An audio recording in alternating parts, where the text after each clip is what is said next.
Hello guys, আশা করি সবাই ভালো আছেন। এটা হচ্ছে আমাদের পিকনিকের কিছুটা অংশবিশেষ। এদিকে শিশির রোস্ট বাজতেছে, সুমন এদিকে লাইট ধরে আছে, যেহেতু রাত্রিবেলা আর বাইরে বৃষ্টিপাত হচ্ছিল।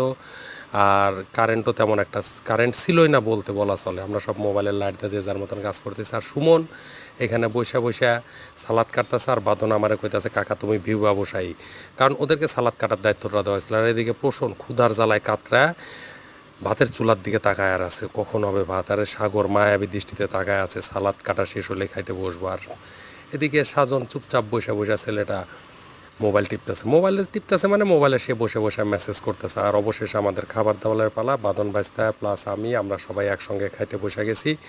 আর এদিকে সবাই যখন খাইতে বসছি, আর এদিকে উল্লাসের খাবারের মাংস সেরা সিন দেখে পুরাই মাথা নষ্ট। খা খা ভাই, তুই বেশি করে সিরা খা। আহ অবশ্যই শান্তি। আর এদিকে এই ছেলেটা আমাদের সাথে বসছিল, পরে আবার দ্বিতীয় বৈঠক পর্যন্ত খাইতেছে। এতই খাইতে পারে রে বাবা।